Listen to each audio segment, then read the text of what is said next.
Somewhere around 2028, a 100-ton steel rocket is going to land on the moon, and then someone is going to tip it over on purpose. That's not a malfunction, folks. That's the plan. And the more you understand why, the more you realize this might be the most elegant engineering idea anyone has ever had for living off-world. SpaceX calls it Moon Base Alpha, but Elon being Elon went further and nicknamed the settlement concept A City, Audacity meets Lunar City. And the audacity part is completely earned because what they're proposing isn't just ambitious, it flips the entire logic of how you build a base on another world. Every space agency for the past 60 years has assumed the same thing. You build the rocket, you fly it there, you leave it behind, and then you separately build the habitat. 2 problems, 2 solutions, 2 budgets. SpaceX looked at that and asked why. Why send a rocket and a base when the rocket can just become the base? Now, before we get into exactly how they pull that off, and the tipping over part is just the beginning, let's set the scene for why this is happening at all, and why 2028 is the year that changes everything. The moon has been sitting there for 4.5 billion years, doing almost nothing. We visited 6 times, grabbed some rocks, planted some flags and left.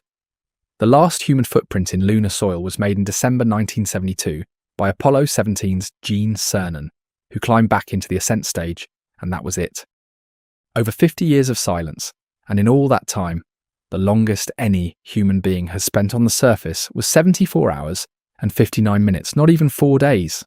We treated the moon like a day trip. And what SpaceX and NASA are planning now is categorically different. Not a visit, a stay, and eventually a city.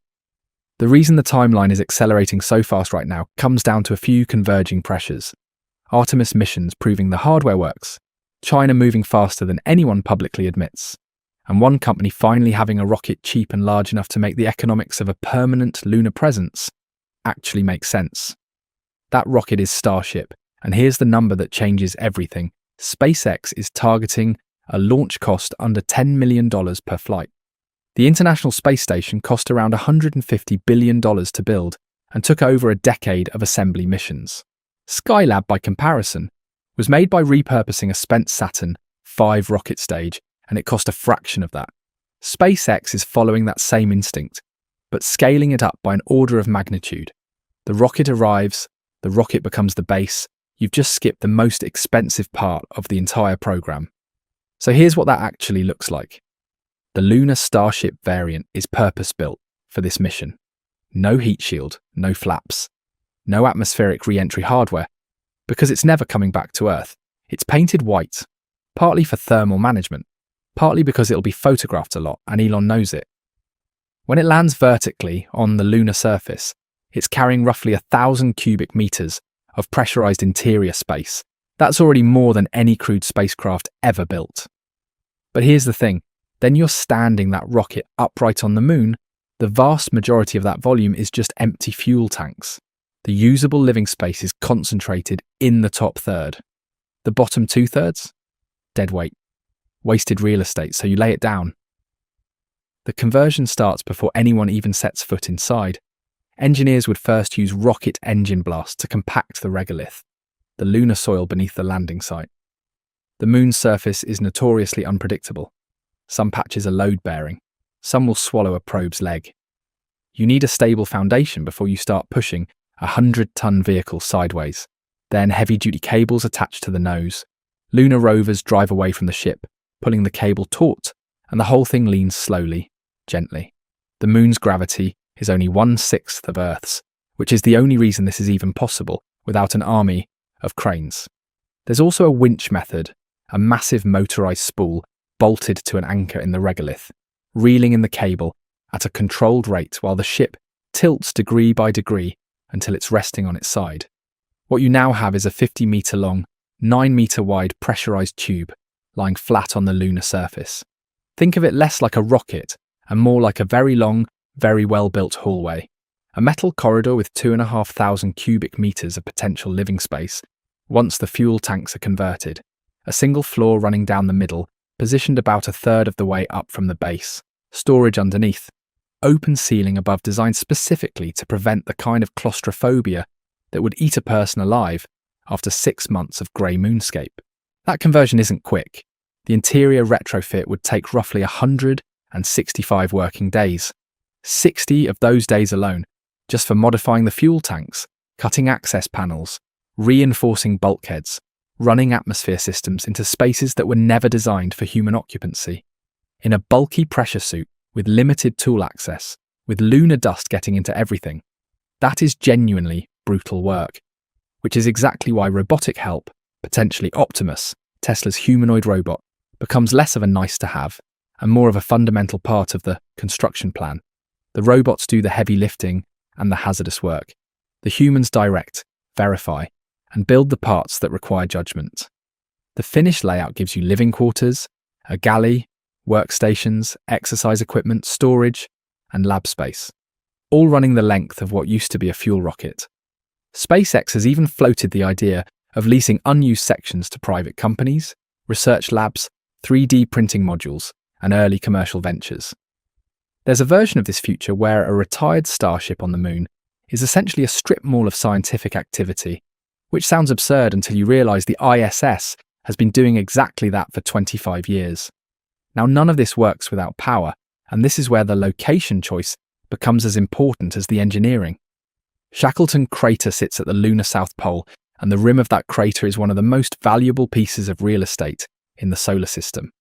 The sun never fully sets there, while the rest of the moon goes through 2-week-long nights where temperatures drop to minus 130 degrees Celsius, and any solar panel becomes useless. Shackleton's rim catches sunlight almost continuously.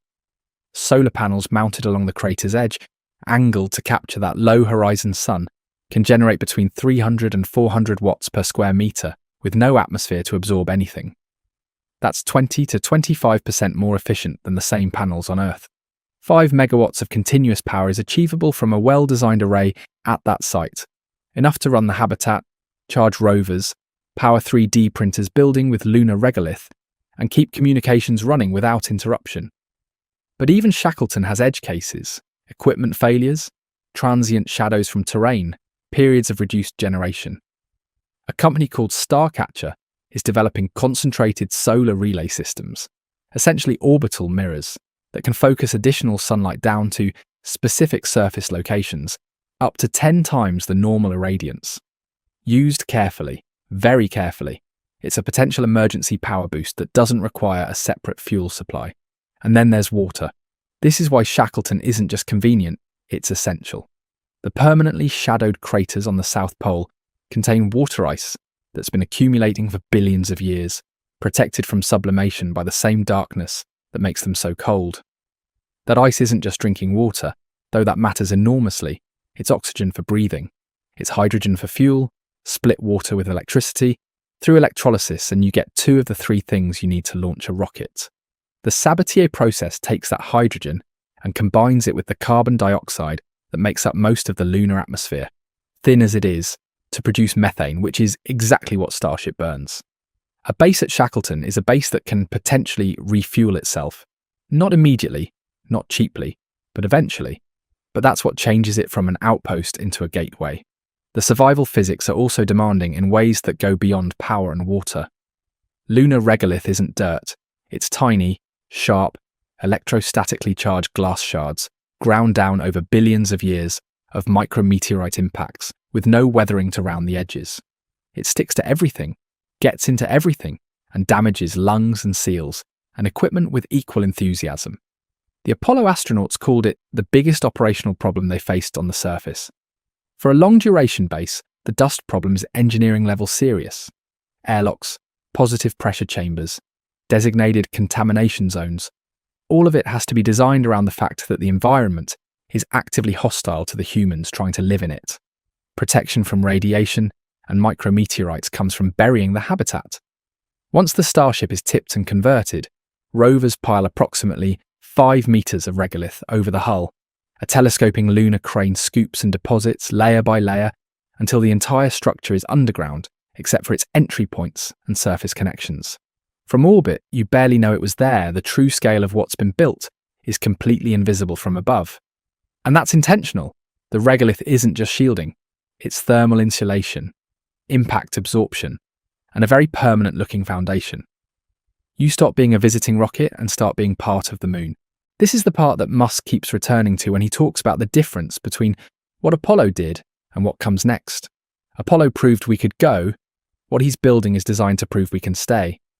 The moon's environment is actually harsher than Mars in some measurable ways. Lower gravity, no atmosphere at all, 2-week temperature swings, harder radiation exposure.